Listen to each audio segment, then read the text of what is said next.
Selamat pagi pemirsa. Kemarin konferensi tingkat tinggi atau KTT G20 yang digelar di Bali resmi ditutup. Indonesia sebagai presidensi selanjutnya menyerahkan kepemimpinan itu kepada India yang akan menjadi penyelenggara event serupa berikutnya di tahun depan.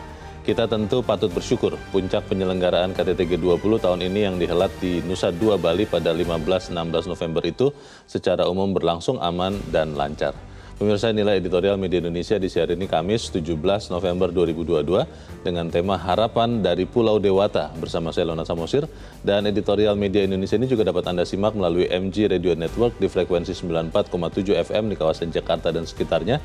Para pendengar dan Anda semua bisa ikut menyatakan pendapat Anda dengan menelepon nomor telepon 021 583 99 100. Dan pemirsa, pagi ini telah hadir bersama saya anggota Dewan Redaksi Media Group, Abdul Kohar. Mas Kohar, selamat pagi. Selamat pagi. Sehat-sehat, Mas? Sehat, alhamdulillah. Tidak ikut ke Bali ya? Enggak. Kita pantau dari sini? Kita pantau dari Jakarta. Baik, sebelum kita bicara soal hasil dari KTT G20 itu, Mas Kohar dan pemirsa, kita lihat dulu ada beberapa berita yang diperhatikan Media Indonesia. Yang pertama, ini headline Media Indonesia untuk hari ini adalah hasil dari KTT G20 kemarin ya, Mas Kohar ya? Deklarasi kutuk perang di Ukraina. Ini deklarasi para pemimpin dari KTT G20.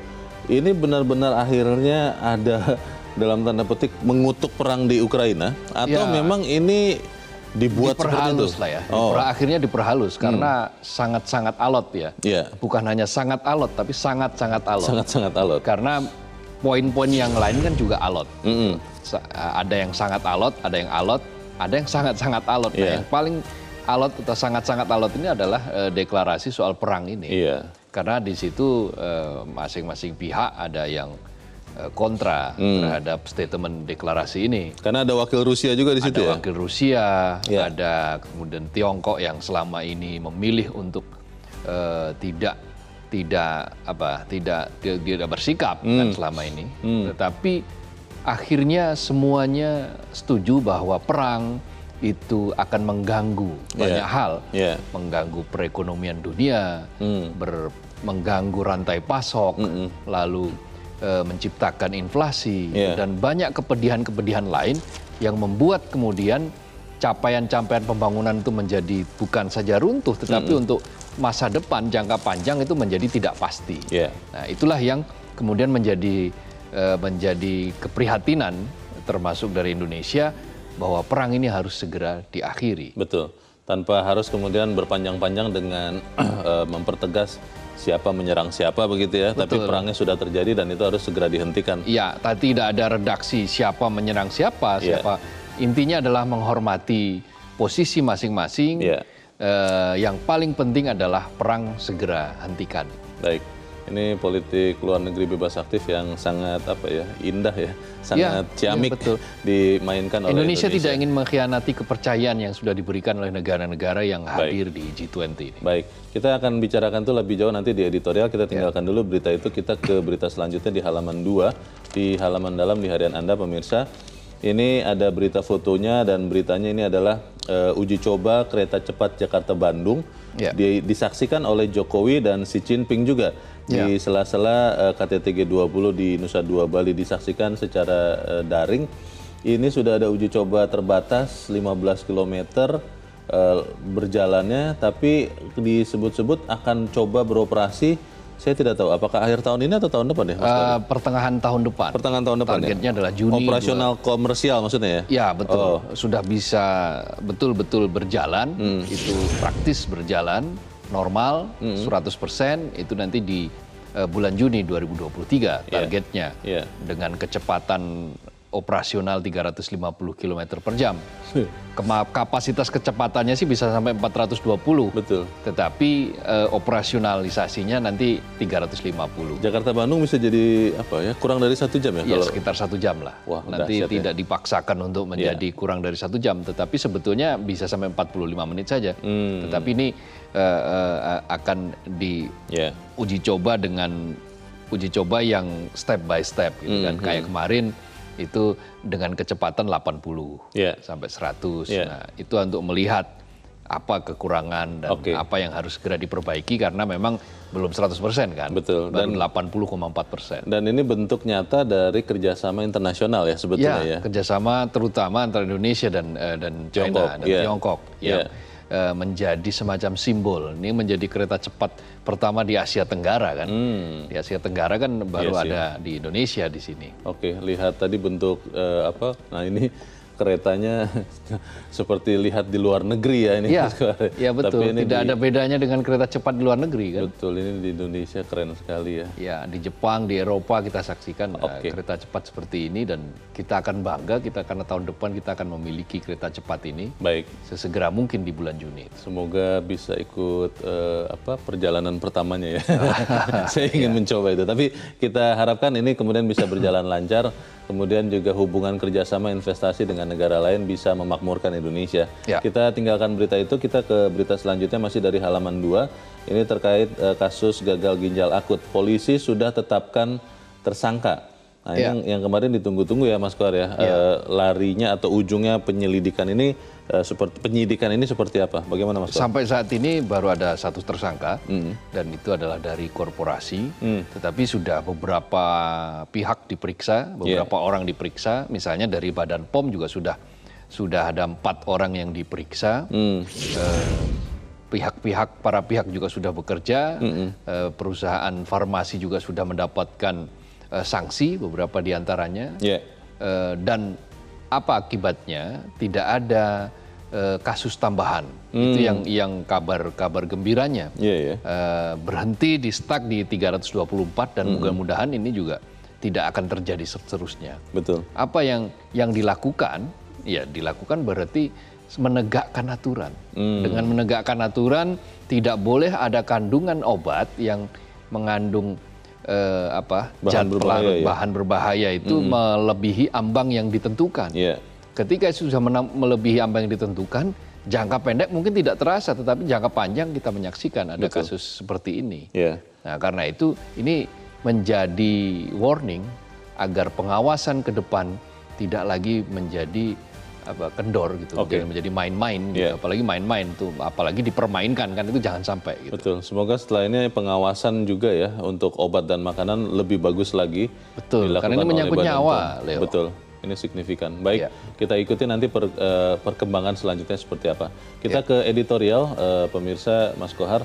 Hari ini diberi tajuk Harapan dari Pulau Dewata. Ada teman yang bilang begini, Mas Kohar, setelah mencermati. Dan teman ini baru sadar bahwa ternyata deklarasi itu tidak mengikat ya. Itu sifatnya volunteer dan merupakan konsensus bersama. Komitmen lah ya. Nah, kalau begitu apa gunanya nih KTT G20? Dia bilang begitu. Bagaimana Mas Kohar? Ya, paling tidak ada beberapa analisis ya. Bahwa KTT G20 ini memberi manfaat 2 hal. Jangka pendek, jangka panjang. Manfaat langsung dan manfaat tidak langsung kan gitu. Jangka pendek atau manfaat langsung tentu saja penyerapan tenaga kerja dalam jumlah ribuan. Betul. Lalu yang kedua, keuntungan bagi Indonesia diperkirakan mencapai 7 triliun dari sejak mulai proses di bulan Januari hingga di akhir tahun ini. Dari mulai akhir tahun lalu sebetulnya, mulai di bulan Desember. Ketika menerima presidensi itu ya? Betul, ketika menerima presidensi dari Italia waktu itu setelah KTT di Roma. Nah, yang terjadi kemudian kita dalam proses yang 1 tahun itu ada berbagai kegiatan dan melibatkan banyak sekali orang, ribuan orang, dan menghasilkan berbagai macam hal-hal konkret yang berguna bukan hanya bagi tataran elit, tapi juga masyarakat secara langsung. Bayangkan misalnya ketika jamuan makan malam di Garuda Wisnu Kencana. Di situ kan terlibat pekerja seni terlibat, mereka yang merancang acara itu juga terlibat, teknologi ada yang terlibat, dan semua dilakukan oleh anak bangsa loh itu. Karena itu hal-hal semacam ini kan manfaat langsung. Tidak langsungnya kan Indonesia dipercaya oleh dunia. Indonesia bisa membuktikan bahwa Indonesia layak untuk dipercaya menjadi kampiun lah kira-kira gitu bagi pertanyaan negara-negara berikutnya besar. Mas Kohar adalah apakah kemudian deklarasi Bali atau deklarasi pemimpin ya Leaders Declaration itu benar-benar bisa dilakukan karena kan sifatnya volunteer, tidak mengikat secara hukum atau yang lain. Karena beberapa orang mengatakan ya percuma juga sudah bertemu begitu bagus, begitu baik. Ya. Tapi setelah itu hanya berhenti di kertas deklarasi. Kita akan bahas itu Mas Kor. Ya. Dan pemirsa inilah editorial Media Indonesia untuk hari ini Kamis 17 November 2022. Harapan dari Pulau Dewata.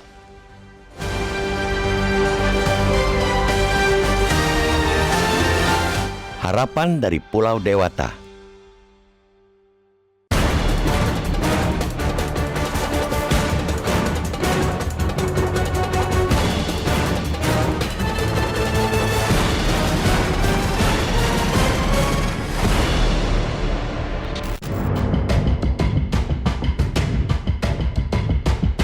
Kemarin, konferensi tingkat tinggi atau KTT G20 yang digelar di Bali resmi ditutup. Sebagai presidensi G20 2022, Indonesia selanjutnya menyerahkan kepemimpinan itu kepada India yang akan menjadi penyelenggara perhelatan serupa berikutnya tahun depan. Kita tentunya patut bersyukur puncak penyelenggaraan KTT G20 yang dihelat di Nusa Dua pada 15-16 November itu secara umum berlangsung aman dan lancar.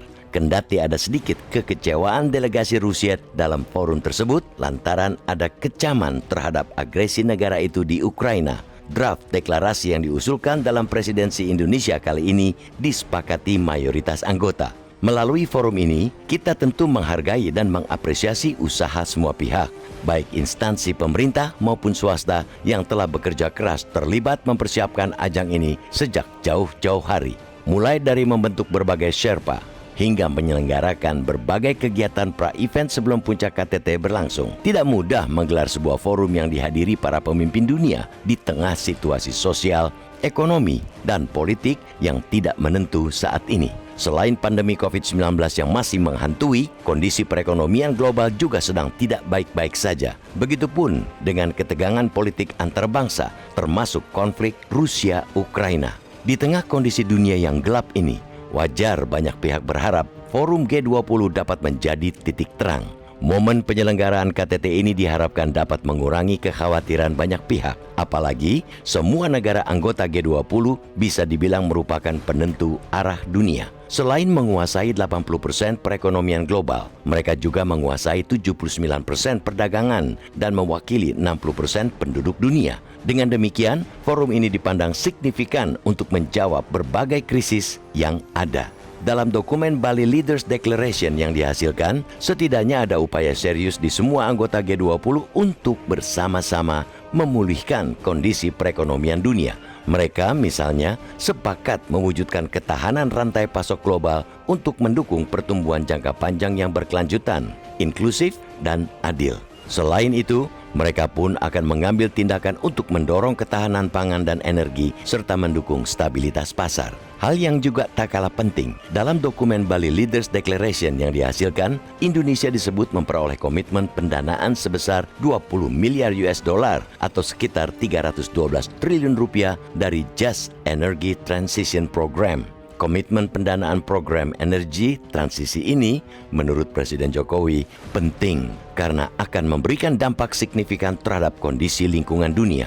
Di samping itu, Bali Leaders Declaration juga menyepakati sejumlah kerjasama konkret dalam berbagai bidang. Di antaranya, terbentuknya Pandemic Fund, dana penanganan pandemi, yang jumlahnya telah terkumpul sebanyak 1,5 miliar US dollar, serta operasionalisasi Resilience Sustainability Trust di bawah IMF yang mencapai 81,6 miliar US dollar. Dana ini untuk membantu negara-negara berpenghasilan kecil dan menengah dalam menghadapi tantangan jangka panjang seperti perubahan iklim dan pandemi. Dari dokumen deklarasi yang dihasilkan, semoga tema yang diusung Indonesia dalam presidensi G20 ini yakni Recover Together, Recover Stronger, pulih bersama, bangkit perkasa, dapat terwujud sebab dunia tidak akan bisa pulih, apalagi bangkit tanpa kerjasama seluruh pihak. Indonesia seperti dituturkan Presiden Jokowi saat membuka KTT ini telah berupaya semaksimal mungkin untuk menjembatani perbedaan yang sangat dalam dan lebar di antara bangsa-bangsa di dunia. Namun, ia meyakini keberhasilan hanya dapat tercapai jika semua negara tanpa terkecuali berkomitmen, bekerja keras, menyisihkan perbedaan-perbedaan untuk menghasilkan sesuatu yang konkret dan bermanfaat bagi dunia di tengah berbagai tantangan yang dihadapi. Semoga langkah itu sudah dimulai pada KTT G20 di Bali.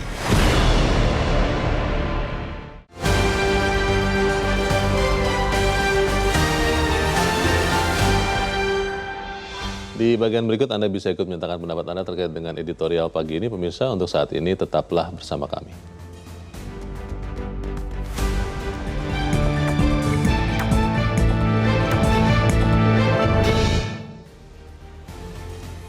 Terima kasih pemirsa Anda masih bersama kami di Editorial Media Indonesia. Dan Mas Kohar, sebelum kita berdiskusi, kita mau coba bertanya dulu Mas. Kita sudah tersambung lewat saluran telepon dengan Ketua Departemen Ekonomi CSIS, Fajar Hirawan. Mas Fajar, selamat pagi. Selamat pagi Mas Leo, Mas Kohar. Ya, Mas Fajar, Leaders Declaration sudah diumumkan dari Bali sebagai tanda berakhirnya KTT G20 dengan presidensi Indonesia.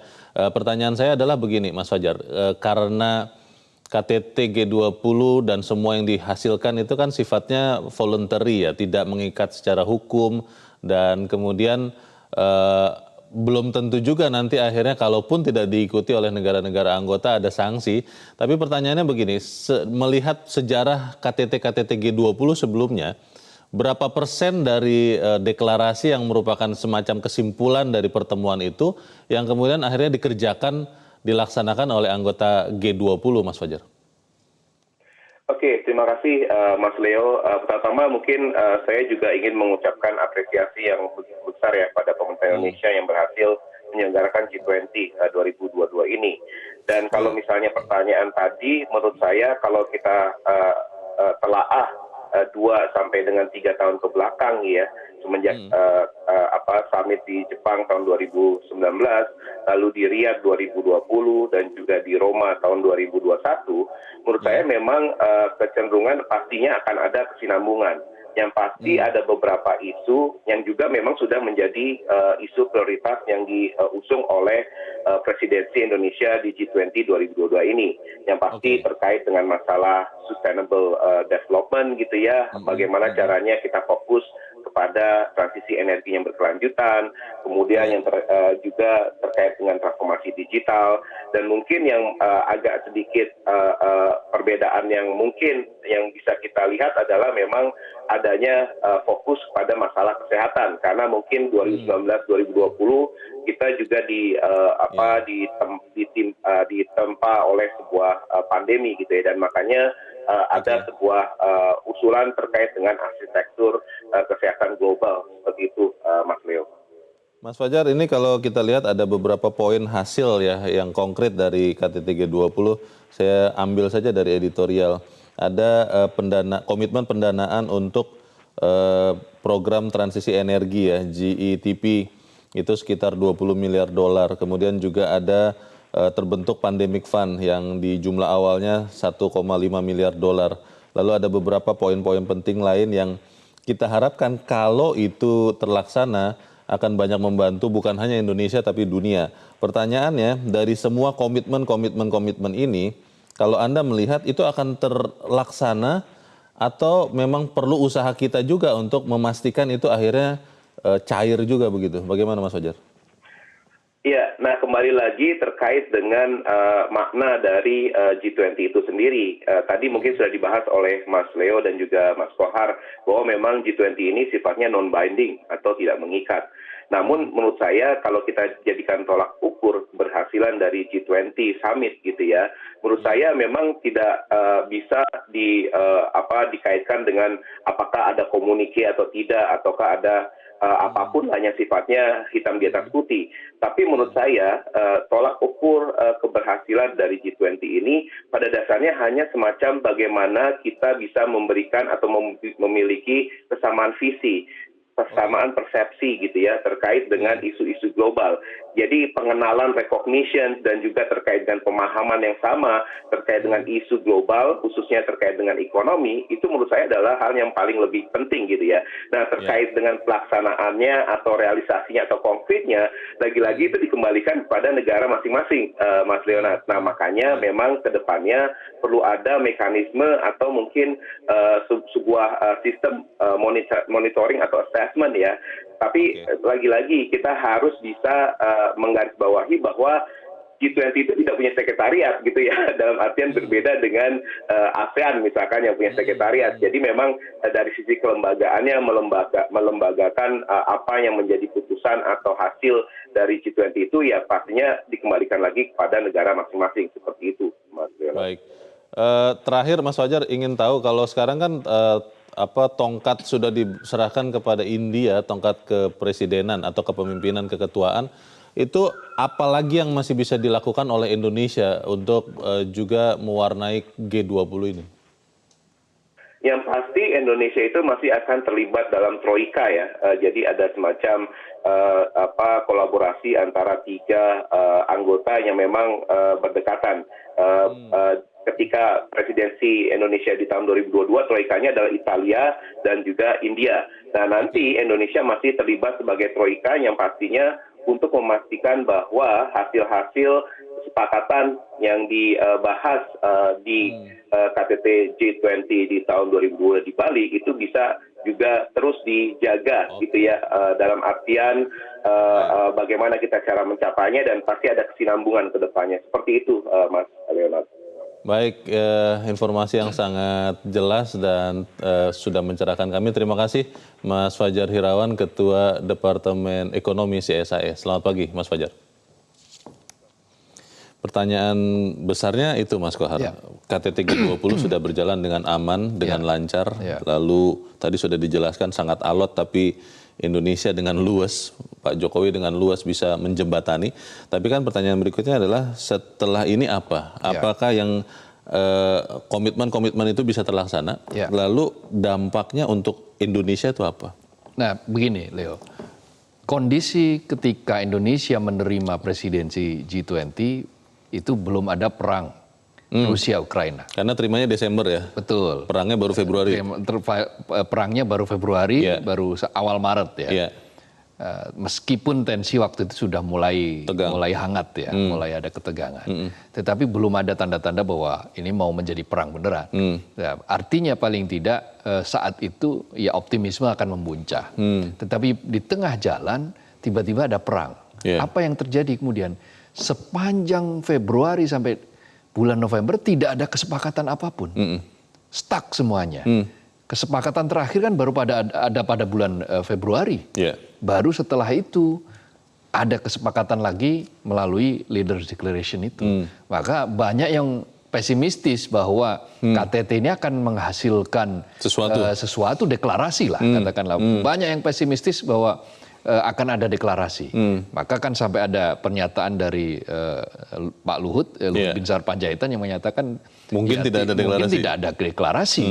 Karena melihat alotnya situasi dan kondisi yang memang sangat-sangat asimetris dalam konteks pergaulan dunia saat ini. Pertentangan kepentingan masing-masing itu ya, yang kuat sekali. Selain krisis juga ada kemudian soal geopolitik yang baru menyeruak di tengah-tengah. Makanya ketika di luar dugaan ada deklarasi, Leaders Declaration, maka ini sesuatu yang luar biasa. Jadi visinya dulu.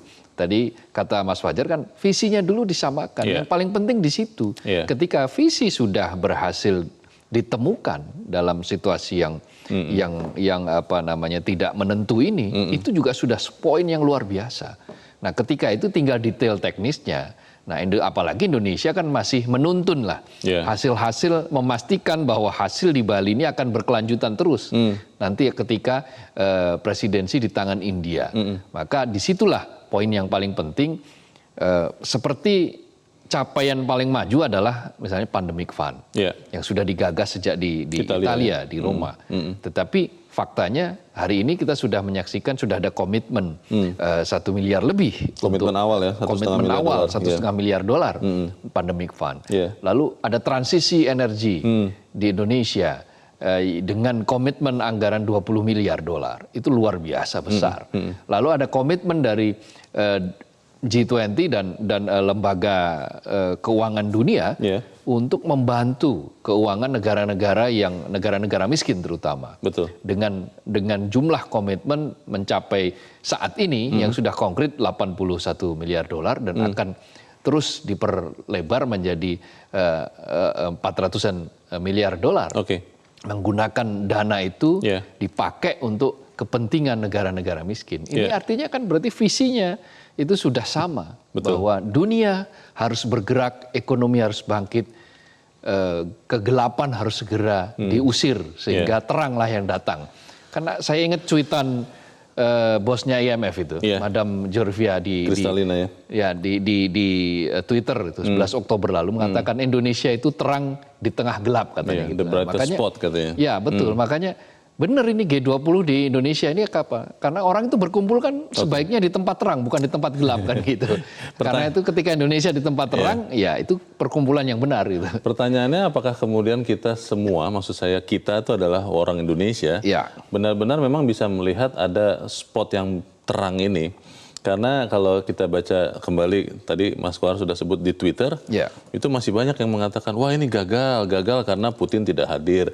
Sudah ada deklarasi, ya ini kan belum tentu terlaksana, itu masih komitmen. Nah ini kan pertanyaannya, kalau kemudian kita tidak melihat cahaya itu, terus untuk apa ada KTT G20? Kita bahas di bagian berikut, Mas Kohar dan Musa tetap bersama kami, Editorial Media Indonesia, segera kembali.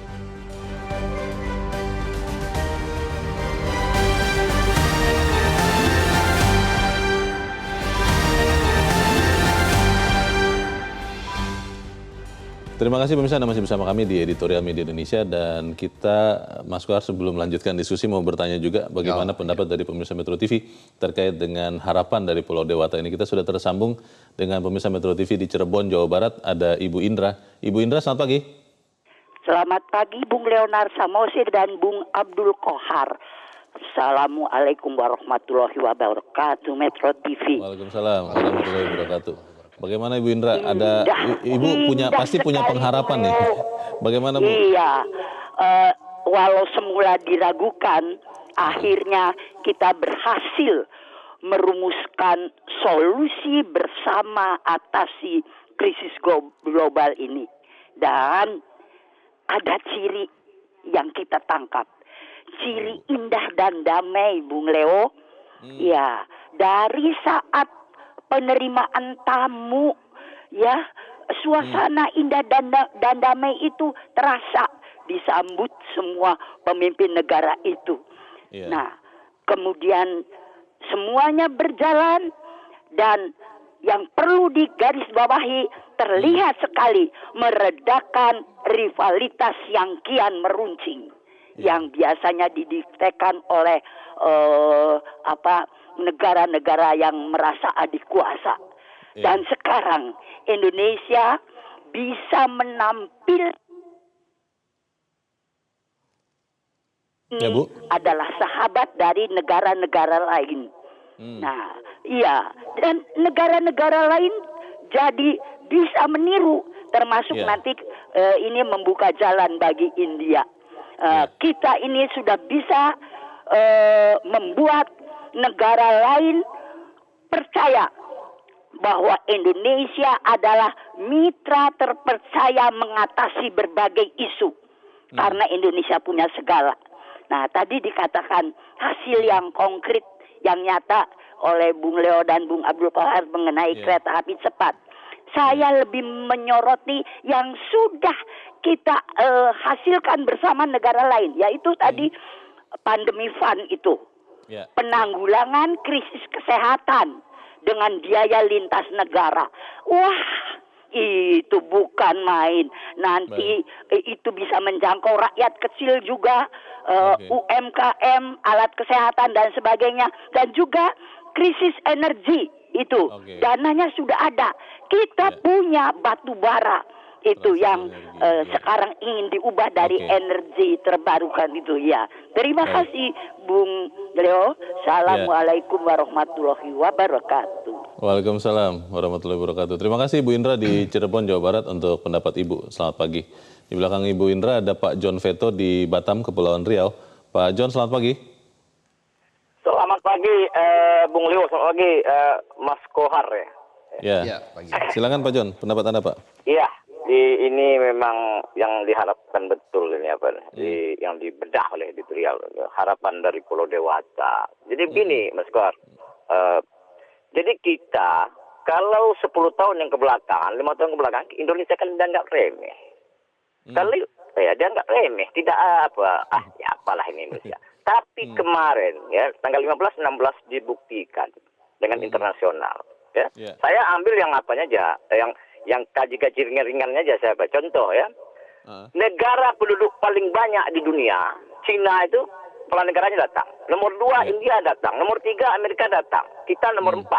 Ya, yang lain negara maju. Ini apa? Dan lagi Bung Leo, tepat betul. Ya, kita sebagai tuan rumah G20 ini sangat tepat. Kenapa? Negara-negara ini kan dah seluruhnya dah merasakan bagaimana ya sempoyongannya, bagaimana dahsyatnya corona kemarin. Datang lagi isu krisis Ukraina Rusia. Di Ukraina Rusia itulah Jokowi sudah datang untuk mendamaikan. Tapi malangnya kemarin Rusia tidak datang, tapi dia diwakilkan sama Menteri Luar Negeri, itu berubah lagi di Menteri Keuangan dia. Tapi tak apa-apa. Ya. Ini akan balas. Inilah Indonesia. Ya. Ini sangat-sangat luar biasa. Baik. Ya, mudah-mudahan tengoklah waktu palunya diserahkan sama India tengok semeringahnya. Apa dalam otak Perdana Menteri India, saya akan tiru apa yang dibuat Indonesia. Ini yakin betul ya. Baik. Kenapa inilah ya? Kalau untuk positifnya, untuk efeknya pasti ada. Ya. Yang penting kita udah menampakkan ke internasional ya. Itu aja saya apresiasi aja itu. Ya, makasih banyak. Ya. Terima kasih Pak John Veto di Batam, Kepulauan Riau. Selamat pagi Pak. Di belakang Pak John ada Ibu Ong Mehua di kawasan Pejaten, Jakarta. Bu Ong, selamat pagi. Selamat pagi Bang Leo, selamat pagi Mas Kohar. Assalamualaikum warahmatullahi wabarakatuh. Waalaikumsalam. Bagaimana Ibu Ong, harapan dari Pulau Dewata? Ibu punya juga?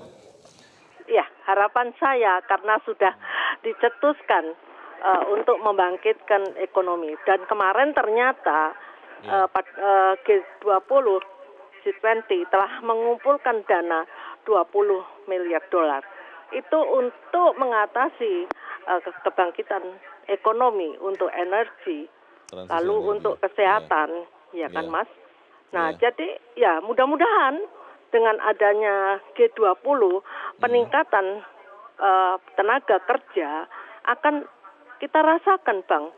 Kan kita juga sudah, Jokowi mendirikan pabrik baterai ada di Kerawang. Dan nanti mobil listrik akan dipopulerkan, Bang, akan dipasarkan. Mudah-mudahan aja dengan adanya G20 ekonomi akan bangkit dan memberhentikan perang Ukraina dengan Rusia. Yang kita sesalkan kenapa Presiden Putin tidak hadir, malah Perdana Menterinya malah kabur duluan. Iya kan, jadi sangat kita sesalkan. Ya inilah Bang, agar ekonomi bangkit dengan adanya G20. Setelah itu penutupan perhelatan G20 sudah ditutup dengan Presiden Jokowi dengan sukses dan selamat. Tongkat diserahkan kepada pemerintah India. Kita tunggu aja Bang Leo. Mudah-mudahan ekonomi dunia akan bangkit dan memberhentikan perang Ukraina dengan Rusia. Assalamualaikum warahmatullahi wabarakatuh. Waalaikumsalam warahmatullahi wabarakatuh. Terima kasih Bu Ong Mehua di Pejaten, Jakarta. Kita aminkan juga harapannya ya Mas Kohar, bahwa tentu. ekonomi dunia bisa jadi lebih baik. Kalau para pemirsa menjadi gambaran Mas Kohar dari bagaimana rakyat Indonesia melihat hasil dari G20, tentunya optimis. Tapi kembali ke pertanyaan sebelum jeda, kalau masih ada yang mengatakan bahwa ya ini kan hanya perhelatan untuk show off, untuk penampilan saja begitu? Enggak, itu sama sekali tidak betul. Nah, bagaimana Mas? Silakan. Nah, begini, dunia itu membutuhkan spirit yang dinamakan kolaborasi saat ini. Tidak ada negara yang bisa hidup sendiri di kolong langit ini sekarang. Mereka sangat membutuhkan yang lain, apakah itu dalam konsep G2G, apalagi ini negara yang berkumpul, ini adalah negara yang menguasai 80% perekonomian dunia, 79% perdagangan dunia, 60% populasi dunia. Lebih dari tentu separuh ya. Ini bukan sekedar kongko-kongko, bukan sekedar untuk berkumpul, untuk show off. Ini ada masalah-masalah yang harus dibicarakan, yang nantinya detailnya memang tidak selalu harus mengikat. Tetapi Pak, paling tidak ada kesamaan prinsip. bahwa dunia ini harus mulai ditata dengan sebaik-baiknya. Apa itu? Hentikan perang. Apa itu kemudian kurangi energi yang merusak dunia yang menyebabkan perubahan iklim. Energi kotor ya. Nah, apa itu? Akses kepada digital. Berapa banyak negara di dunia ini, berapa miliar populasi ini yang akses digitalnya masih minim. Jangankan akses ke digital yang secara keseluruhan, menyentuh internet saja belum pernah.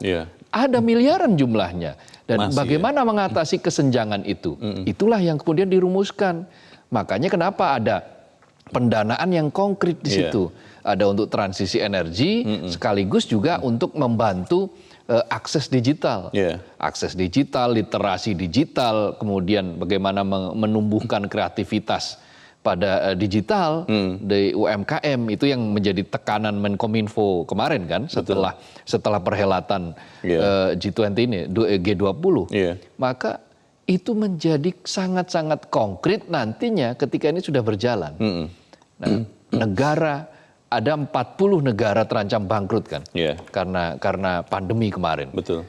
Juga karena ancaman resesi yang mengikutinya tahun depan ya. Tahun depan.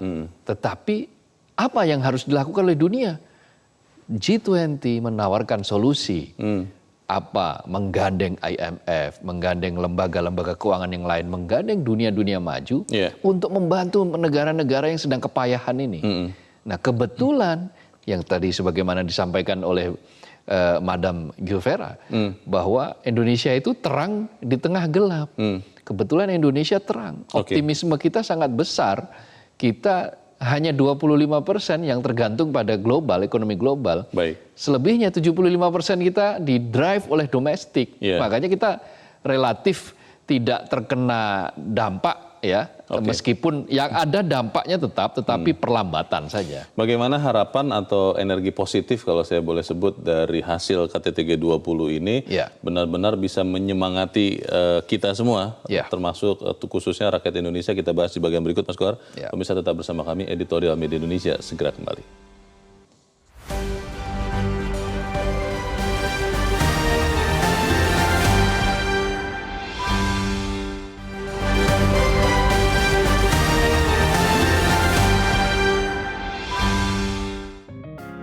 Media Indonesia mengajak Anda untuk mengakses fitur premium e-paper. Dengan sajian konten berbasis intelektual dan meneguhkan kebangsaan, Media Indonesia tampil dengan lebih dinamis melalui e-paper Media Indonesia yang dapat Anda akses kapan saja, di mana saja. Caranya mudah, download aplikasi Media Indonesia di Android atau ketik link e-paper.mediaindonesia.com atau bisa scan QR code pada layar kaca Anda. Klik tab e-paper di bagian samping layar tablet Anda, daftarkan data diri, serta pilih paket berlangganan e-paper Media Indonesia sesuai dengan kebutuhan Anda. Nikmati juga bonus spesial tambahan 4 halaman rubrik fokus setiap hari. Semua bisa Anda dapatkan hanya di e-paper Media Indonesia. Untuk informasi lebih lanjut, hubungi customer service di nomor 0811 1201 2018 atau kunjungi media sosial @mediaindonesia. Media Indonesia, referensi bangsa. Terima kasih pemirsa, Anda masih bersama kami di Editorial Media Indonesia dan kita di bagian akhir dari diskusi kita pagi ini. Mas Kohar, kalau melihat harusnya sih, kalau saya berpikir kalau semua warga negara Indonesia masih mengaku WNI, harusnya bangga, harusnya senang dan berpengharapan juga dari KTT G20. Tapi untuk rakyat Indonesia, yang tentunya kita tidak bisa paksakan punya pikiran yang sama. Apa yang harusnya dilakukan oleh pemerintah untuk menjelaskan lalu juga memberikan dampak itu terasa langsung kepada mereka? Ya, paling tidak begini, bagaimana atmosfer, vibe positif ini harus betul-betul didistribusikan di-share secara merata kepada masyarakat. Jangan hanya pengakuan dunia internasional, tetapi masyarakat kita tidak mengakui. Karena itu beberapa langkah, step-step penting setelah G20 harus tetap dilakukan. Apa itu misalnya tadi konkret transisi energi seperti apa bentuknya. Kemudian bagaimana mengatasi kesenjangan digital. Poin-poin yang sudah dicapai di G20, di G20 juga harus dijadikan sebagai poin utama untuk menggerakkan roda ekonomi di dalam negeri. Apa itu ya? Misalnya bagaimana Indonesia yang sudah menjadi presidensi keketuaan G20 ini mampu juga menjaga pertumbuhan ekonomi di dalam negeri. Nah, itu. Mampu mengatasi kesenjangan di dalam negeri. Mampu segera menghilangkan kemiskinan ekstrim yang pada target pemerintah 2024 itu 0, kemiskinan ekstrim. Nah, sekarang kan masih ada 8 juta sampai 10 juta orang miskin yang sangat-sangat miskin, ekstrim. Nah, hal-hal semacam ini akan memberi dampak. Kenapa? Karena dengan begitu, berarti forum-forum internasional itu ada manfaatnya. Hasil kajian dari tim substansi UI itu menunjukkan bahwa forum G20 ini itu manfaat ekonomi langsungnya itu bisa sampai 2 kali lebih besar loh daripada forum-forum seperti pertemuan IMF di World Bank IMF di Indonesia 2018. Tahunan itu ya, IMF World Bank ya, 2018 ya. 2018 bisa 1,5 sampai 2 kali. Bahkan nilainya ditaksir itu mencapai penambahan bagi produk domestik bruto itu bisa mencapai 7 triliun lebih. Indonesia maksudnya Indonesia, bagi Indonesia. Itu kan konkret sekali. Seperti tadi yang saya katakan, ada kerajinan Bali yang kemudian ada tim kreatif. Ada sekian ribu orang yang mempersiapkan. Ada hotel yang kemudian menjadi penuh. Bali yang kemudian ditengok lagi oleh dunia internasional setelah mati suri hampir 2 tahun. Itu hal-hal yang sangat konkret. Bali itu kan 95% perekonomiannya, masyarakatnya didrive oleh pariwisata. Nah, dengan memberikan tempat bahwa ini loh Indonesia itu aman, ramah. Bagaimana tidak aman, bagaimana tidak ramah. Wong Presiden Prancis saja, Emmanuel Macron, akhirnya dia memilih jalan kaki kan? Betul. Sudah di mobil setelah acara itu, dia jalan kaki sepanjang 2 kilometer. Karena merasa nyaman. Merasa nyaman, selfie, kemudian dia mengangkat bayi dan seterusnya. Itu suatu gestur, suatu simbol. Kalau kita lihat gestur para pemimpin dunia ketika mereka menanam mangrove, ketika mereka mengikuti jamuan makan malam, bahkan ketika pertemuan, itu kan auranya kan aura optimistis, aura optimisme, kemudian gesturnya adalah gestur yang trust. Jadi intinya adalah ini modal yang sangat berharga bagi Indonesia karena Indonesia mendapatkan trust, kepercayaan.